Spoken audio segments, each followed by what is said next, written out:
Moving on, we're now going to be switching gears to ransomware. US cities are attempting to fight back against hackers. Local governments are under siege by ransomware. More than 200 local governments, schools and hospitals were targeted by ransomware in 2022, causing US public sector millions and millions of dollars in downtime and damages. It's a real ongoing problem. So, to join us to discuss this real problem is Allan Liska, intelligence analyst with Recorded Future, and MK Palmore, director of Office of CISO, Google Cloud. And they're going to be discussing how the governments and local governments can fight back. And joining us is our very own TechCrunch Carly Page. Ladies and gentlemen, welcome them.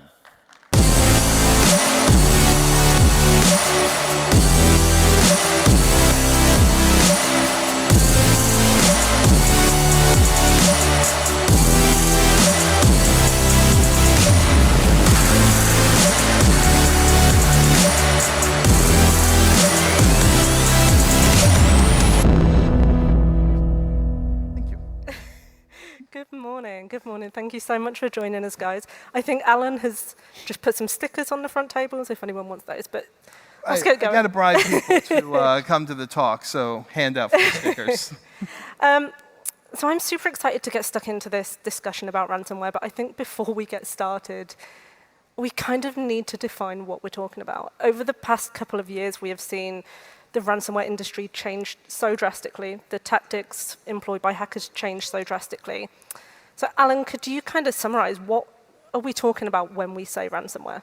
It's funny that you use the term industry because that's really what we're talking about. Ransomware is a global business, unfortunately, that is a complex marketplace. But really, we're talking about two different types of attacks that we now broadly call ransomware. There is what we're used to, which is encrypt and extort. So encrypt files and you extort the company to or organization to get a key to get their files back. And then there's also data theft. And that can be combined with extort, but it can also be a separate attack on its own. So you look at ransomware groups like Being Lean, who focus entirely on data theft. So we're going to steal your data, and we're going to publish that data unless you pay us. Then we will tell you we'll delete it even though we won't, because we're a bunch of liars. And MK, how has this shift in tactics changed how we deal with the ransomware problem? So it's interesting. I've had the both benefit and displeasure of sort of observing how the ransomware challenge has evolved over the years. I spent a career in the US government. I'm a retired FBI special agent. And I still recall back in 2014, the first notification of a ransomware incident where we had, at the time, an enterprise reach out to the Bureau and ask for help in terms of how to respond to this particular vector of attack. And I am, quite frankly, amazed that nearly a decade in, we are still talking about this ability that adversaries have to gain access to environments, encrypt information, and then, as indicated, either ransom for the information or threaten to release the information. And I think what we've seen is, frankly, a workable business model by the adversary that they will continue to take advantage of for as long as enterprises fail to sort of meet the blocking and tackling and guidelines that they need to implement in order to buttress or prepare for the types of attacks that are happening within the ransomware realm. Right, and it's not just the ransomware actors themselves, it's the whole ecosystem that's built up around that. So you have initial access brokers who make money, you have the people that handle the money laundering, you have the people that build and develop the code. There's all of these different groups that have kind of sprung up in support of the ransomware. So it's this huge marketplace. That's actually an excellent point, I think, that we don't talk enough about in the industry, because the adversaries have figured out how to monetize every aspect of the cyber kill chain. There's the access, there's the availability of information, there's actually selling exploits. So every aspect of the cyber kill chain, they figured out a way essentially to put money and value to it. And for as long as that value exists, I think we'll be continue to experience this kind of challenge. And MK, you just said it's amazing that a decade on, we're still talking about ransomware. Yeah. I think, to me, what is amazing that this year looks set to be another record-breaking year. These hackers are not slowing down. And in particular, it looks like it's going to be a record-breaking year for attacks targeting the public sector, targeting hospitals, targeting schools. For these attackers, what is the value in targeting these entities?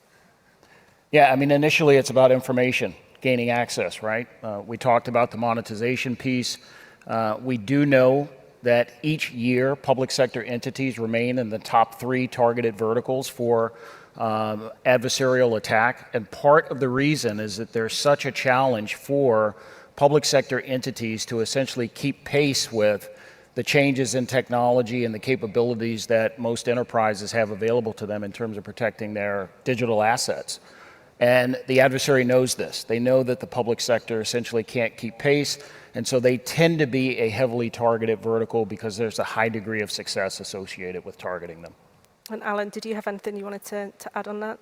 You know, it's funny, you talk about 2023 being kind of the year of ransomware. If you go back to January 2017, you'll see headlines that 2016 was the year of ransomware, and then same thing in 2017 and 2018 and so on. It just, because it keeps getting worse and it keeps building on it. But I think, you know, to add to what MK said, is the data that is available in public sector entities is incredibly valuable, whether you're talking about patient records or student records or information about houses, like, you know, who owns what houses, et cetera, social security numbers, et cetera. All of the data that's held in these public sector entities is incredibly valuable, even if they don't pay a ransom. And you add to that the lack of funding that they have for security, they make an easy target. Absolutely. And I think just to paint a picture for the audience here of how bad this problem is, I think it's important we talk about the consequences of these attacks, what we've seen over the past year. Allan, can you talk us through a bit of the knock-on effects we're seeing of these attacks? Well, sure. I mean, I think a great example of this is what's been going on with Minneapolis Public Schools. Minneapolis Public Schools got hit with ransomware. They stole student data, teacher data, parent data, all of that data. And Minneapolis rightfully didn't pay the ransom, but now all of that data is fully exposed. And what can Minneapolis do? The Minneapolis school system, they can offer credit monitoring, but that doesn't really help. You know, same thing when we look at the city of Dallas, the city of Oakland, both have had, you know, sensitive personal data stolen of, you know, the people that live there, and there's nothing that they can do. That data is now out there forever on various underground forums and markets and being sold and resold, et cetera. And MK, does that track with what you're seeing? Yeah, absolutely. I mean, what we're sort of skirting around here, though, is the issue of technology adoption without appropriate security measures and protections. And I think it's important, certainly in the public sector, quite frankly, for any industry to understand that as you lean into and move forward in terms of technology, trying to at least glean the insights, avail yourself of the opportunities for expanding business operations, and certainly in the public sector, the ability to then deliver additional stakeholder services, you have to be thinking about what role security is going to play in that technology before it's put to use. And I think what we're seeing across the board is that second part essentially not being executed appropriately. So we're expanding the digital footprint. We're having organizations essentially identify technological resources that they would like to use, creating a huge amount of complexity in the environments that the small number of security practitioners are then responsible for protecting. And it turns out that that challenge can be relatively insurmountable the more you grow the digital assets without thinking about security. Right, and the rush, especially in the case of municipalities, to build the smart city, right? I mean, that's been the kind of the mantra for the last decade or so, is how are we going to build smarter cities, make things more accessible online, right. But to your point, without thinking about the security consequences. I've been, and I don't know about you, but I've been in a number of incident response cases to cities in particular that have completely flat networks. So the ransomware actor gets in and say the accounting department, and they can also encrypt everything in the court system. And there's no reason for those two networks to be fully connected. Right, exactly. So even doing some of the basics, are not being, carried out in there. Yeah, I mean, the basics still rule the day, the fundamentals. And I think organizations that are certainly in a position to reevaluate where they are in terms of how their networks are architected would do well to go back to the zero trust principles like those that companies like Google have espoused over time. And adhering to those zero trust principles will enable organizations to limit the blast radius of any one potential event within the enterprise. And to your point about flat networks, I mean, it's just what we're seeing is what we have historically seen and unfortunately seen probably for the better part of 2 decades. Once an adversary has access, ultimately, if they have super admin privileges, they unfortunately have the ability to roam the environment and do all kinds of damage based upon their access. And I think as well as these systems themselves not being that secure, I think governments are also at risk of supply chain security risks. They rely heavily on contractors, on third parties. What can they be doing differently to lessen that risk? MK, I'll come to you first. Yeah, so supply chain is a, Log4j came to everybody's front doorstep a couple of years ago, and we all have, I'm sure, war stories about how our organization sort of leaned into that in terms of responsiveness. But what it highlighted was this need for an understanding of the downstream effects of adopting tools and capabilities that aren't checked, aren't based upon security principles, aren't monitored in an effective way to ensure that they don't all of a sudden create some kind of open access to your environment so that the adversary is then able to travel upstream and do damage to your network. And it's an ongoing challenge. And so there are security frameworks, software development lifecycle frameworks, all kinds of things available to enterprise now in order to enable and help them do better at monitoring supply chain challenges. But we get back to the point of, that the increasing responsibility for the security apparatus now means that this is an added area where they have to do due diligence, where they have to engage. And it gets to be pretty challenging due to issues like limited workforce, and inability to do these things via things like automation, or the unwillingness of organizations to adopt tools that do have an automated component that would allow them to expand those capabilities. Yeah, and I'll add that on top of the supply chain, the way we think about it, you also have to think about your data supply chain. And we saw that in particular with MOVEit. The MOVEit breach is how many organizations that didn't even run MOVEit, but some of their partners or vendors did, that had data exposed because of that breach. So you have to think not just about the technological supply chain, but where is your data? How is your data being stored? Are they following best practices? I mean, MOVEit is supposed to be a platform that is a temporary platform to transfer data, and how many of those organizations had data that was sitting in there for years and years and not actually moved off the platform? So understanding where and how your data is being stored, who has your data, and so on is an additional challenge that organizations have to deal with. And again, when you're having trouble even managing your supply chain, how are you going to then manage your data supply chain as well on top of that? Yeah, I mean, huge challenge. We're talking about the complexity of managing a security apparatus. I think that, if we go back to the issue of public sector entities having a challenge with this, no organization can hire the number of people they need to hire. There's no organization that just gets to adopt every tool that they would like to for budgetary reasons, for risk reasons, for other reasons. And I think that what it ultimately leads to is a desire to consolidate the security apparatus of enterprise, because the complexity that is involved with managing the number of tools that organizations now have access to creates natural gaps in terms of their ability to protect their environments. And I think what we're going to start seeing is organizations start to get away from this idea of so many tools in the environment and really start looking for vendors that are able to answer the vast majority of their security use cases. Yeah, and I do think that that's something that we as security vendors have failed our customers at. our answer to every problem has been to create a new tool. Right, exactly. And so you wind up with 100 different tools in your organization, 100 different devices with 100 different consoles, and you only catch the bad guy if you happen to be looking at the right console at the right day at the right time. And that in and of itself is a problem. That complexity makes things worse often. Absolutely, and I think that complexity is a problem that probably a lot of startups here at Disrupt face as well. And similarly to governments, they probably have limited resources as well in which they can invest in cybersecurity. We've spoken about zero trust and supply chain monitoring. If they had to prioritize one thing tomorrow, what would you recommend, Allan? I've never seen a mass ransomware attack in an all-Mac network. I'm not saying that Macs are more secure than Windows. I'm just saying the ransomware actors haven't figured it out. So throw out all your PCs, adopt Macs.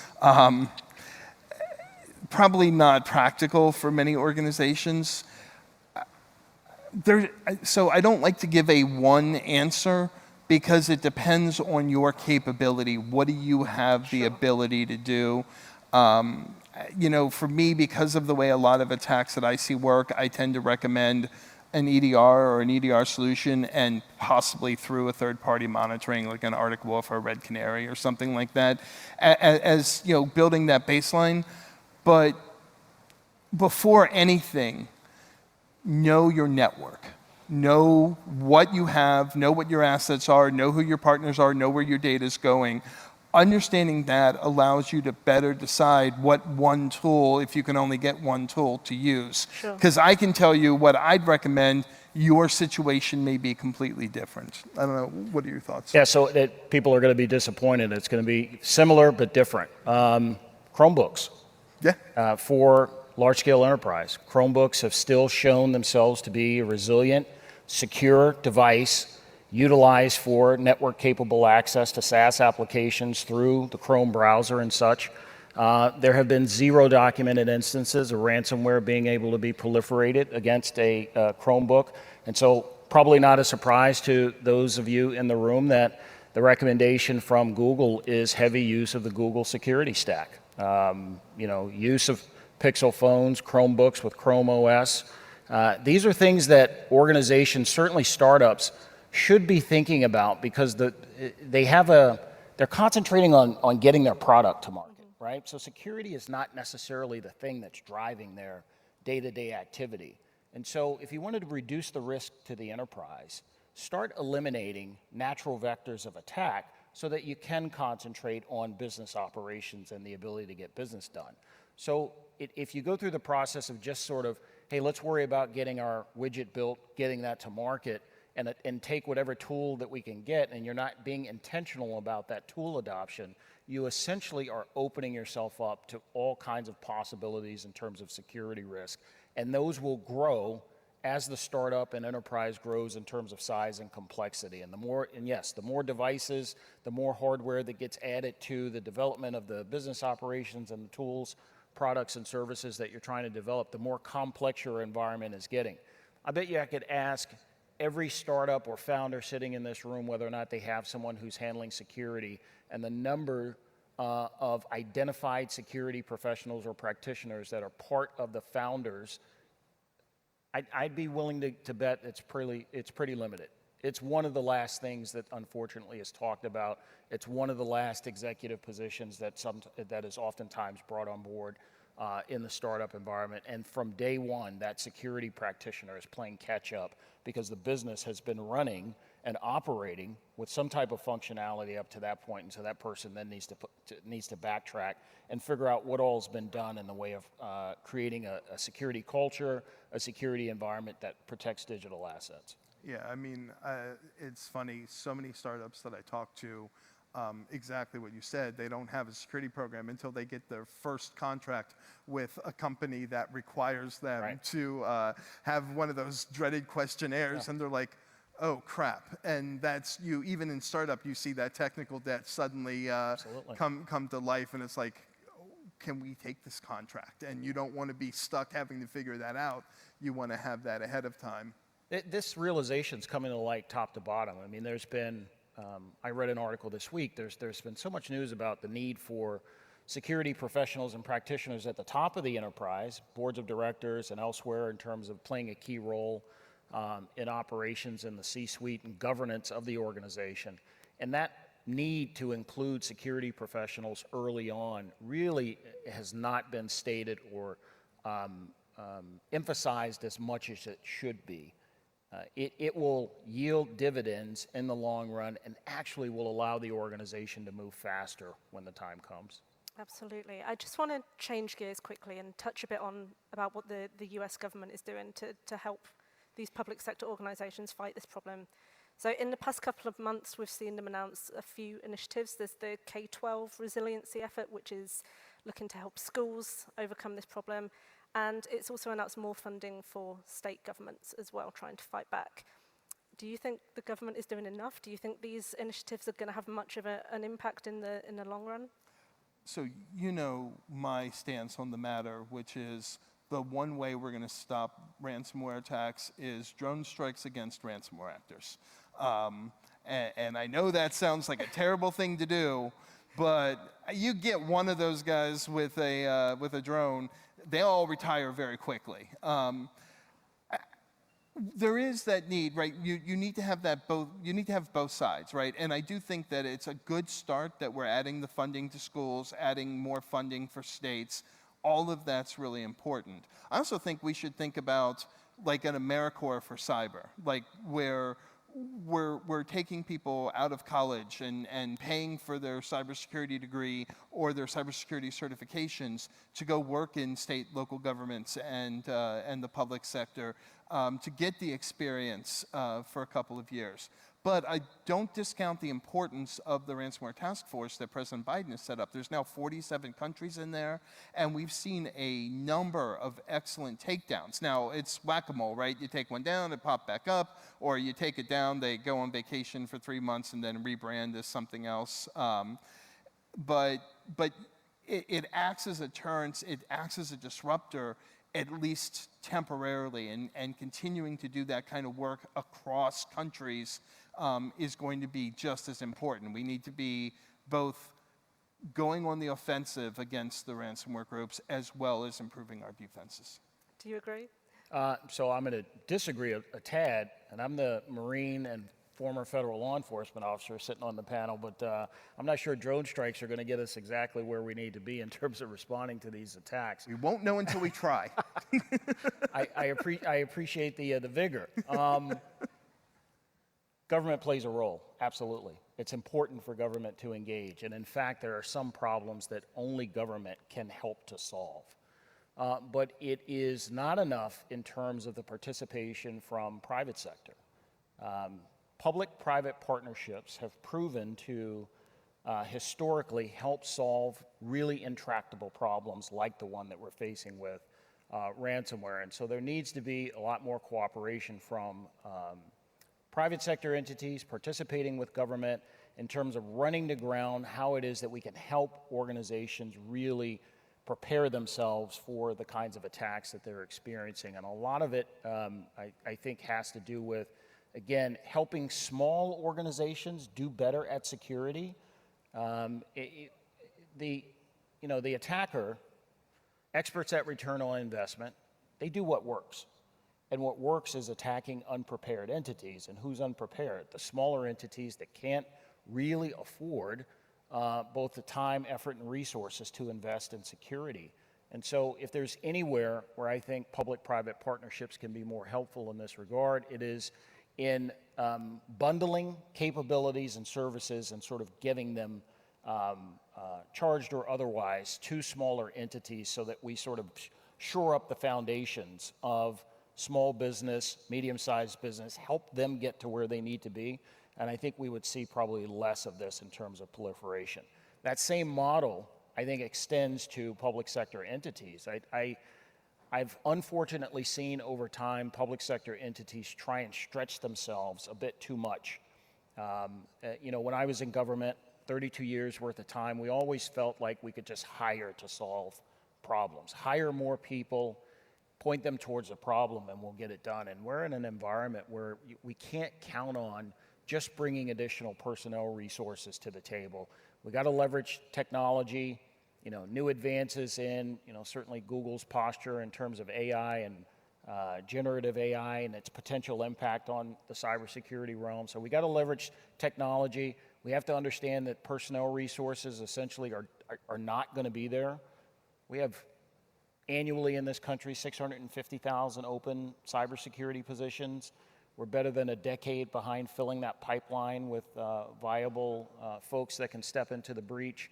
And we have to look for both technological solutions and project solutions that are going to help close that gap. Technology is going to play a key role, government's going to play a key role, but it's an all-hands-on-deck effort. Absolutely. And Allan, you mentioned briefly the takedowns we've seen the US government announce recently, which are impressive.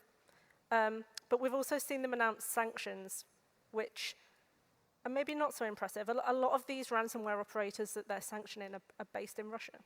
Are these having any impact? It does make it more difficult to pay a ransom.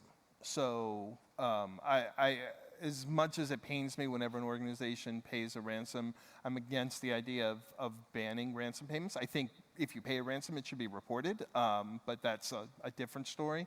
But it does make it more difficult for those bad guys to get paid, and I think that's really important. I talked to a number of incident response firms that they're aware of who the threat actors are behind these campaigns, even when they try and disguise themselves, and they will tell the victim, "You can't pay. It's going to be, it's going to be a violation. You have to go. If you absolutely have to pay, you've got to go report it, and and everything before you make any payment." And so I do think that there is a deterrent effect there. It doesn't necessarily stop the attack, of course. It doesn't stop the data from being sold or used for malicious purposes. But it does make it less profitable to be a ransomware actor, which is what we want to do. Sure. MK, do you agree with Allan there that companies should never pay these demands? I do.